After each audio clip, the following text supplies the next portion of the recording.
Law of attraction को सबसे ज़्यादा फेमस जो किसी ने किया था उनका नाम है इब्राहिम हिग्स। यस, अगर आप लॉ ऑफ अट्रैक्शन के बारे में जानते हो तो आप इब्राहिम हिग्स के बारे में भी ज़रूर जानते होंगे।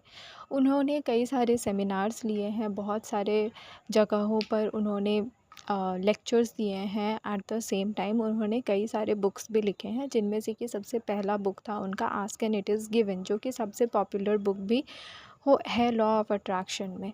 तो इस बुक का टाइटल में ही लिखा हुआ है ask and it is given. इसका मतलब क्या है? इसका मतलब वो कहना चाहती हैं कि जब हम कोई चीज़ मांगते हैं तो हमारा यूनिवर्स हमें उसी टाइम वो चीज़ दे देता है। तो अब आप बोलोगे कि अगर हमें उसी टाइम वो चीज़ दे देता है तो फिर हमें मिलता क्यों नहीं है?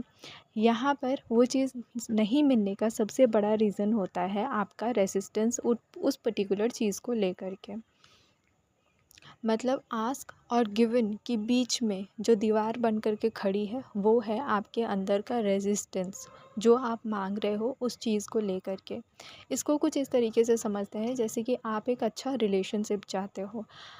तो आप अगर एक अच्छा रिलेशनशिप चाहते हो तो वो आपके अंदर की आस्किंग है, वो आप चाहते हो, वो यूनिवर्स के पास ऑलरेडी पहुंच जाती है। आपके सबकॉन्शियस माइंड, यूनिवर्स मतलब आपका सबकॉन्शियस माइंड, ओके। सो उनके पास ऑलरेडी पहुंच जाती है आपकी आस्किंग कि आपको एक अच्छा रिलेशनशिप चाहिए।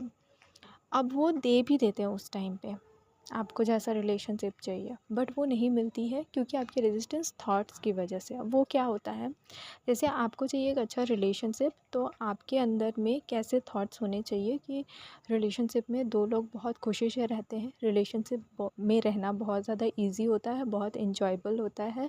दो लोग साथ अपने डीप जो थॉट्स होते हैं उनको शेयर कर सकते हैं, एक साथ एक अच्छा बॉन्ड शेयर करते हैं, साथ में घूमने जाते हैं, साथ में लाइफ को एंजॉय करते हैं, साथ में अपना फ्यूचर सोचते हैं।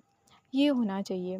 बट उसके ऑपोज़िट वाले जो थॉट्स होंगे आपके अंदर में, जैसे कि आजकल तो अच्छे लड़के मिलते नहीं हैं, आजकल के रिलेशनशिप्स तो ब्रेक हो जाते हैं, आजकल रिलेशनशिप टिकता ही नहीं है,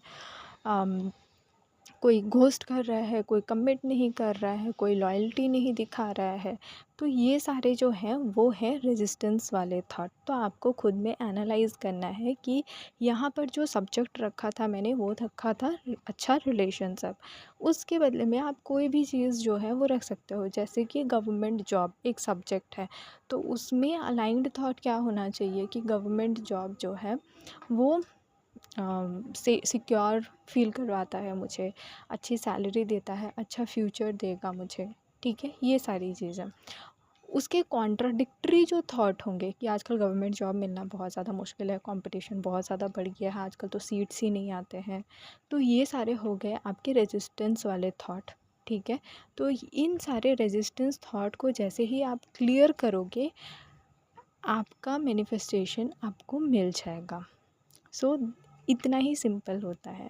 अब रेजिस्टेंस को क्लियर करने के लिए अपने अपने तरीके होते हैं कि आप किस स्टेट में हो, ठीक है। रेजिस्टेंस को क्लियर करने के लिए भी आप किस स्टेट में हो आप उसको सबसे पहले समझो। फॉर एग्ज़ाम्पल, आप बहुत ज़्यादा डिप्रेशन या फिर बहुत ज़्यादा मतलब होता है ना कि एकदम लो लेवल में के फीलिंग में हो, जैसे डिप्रेशन, एंजाइटी, ऐसी वाली फीलिंग में हो, तो आपके लिए अप्रिसिएशन या पॉजिटिव एस्पेक्ट वाले प्रोसेस नहीं है। उसके लिए आप मेडिटेशन कर सकते हो, ठीक है, कुछ टाइम के लिए, सो दैट आपको रिलैक्स फील हो। उसके बाद जैसे जैसे आपका इमोशनल स्टेट जो है वो बेटर होता जाएगा, वैसे वैसे आप प्रोसेसेस जो है वो चूज़ करते हुए अपनी डिज़ायर के अकॉर्डिंग अलाइनमेंट क्रिएट करते जाओगे। सो लॉ ऑफ अट्रैक्शन में यही है कि आप अपनी पर्टिकुलर डिज़ायर को लेकर के जो रेजिस्टेंस है उसको क्लियर करते हुए चलो, तो आप अपने आप अलाइनमेंट क्रिएट कर लोगे।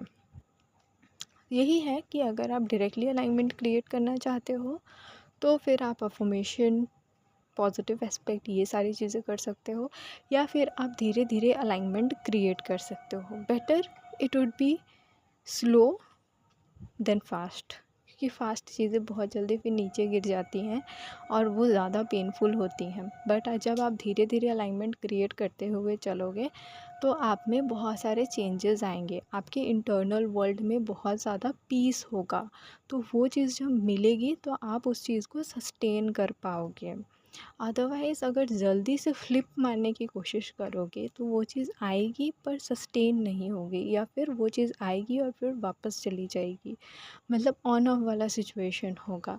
दैट्स वाई धीरे धीरे अलाइनमेंट क्रिएट करते हुए चलो उस पर्टिकुलर सब्जेक्ट पे, सो दैट आप उस चीज़ को आगे जा कर के सस्टेन कर सको। So yes, that's it for this video.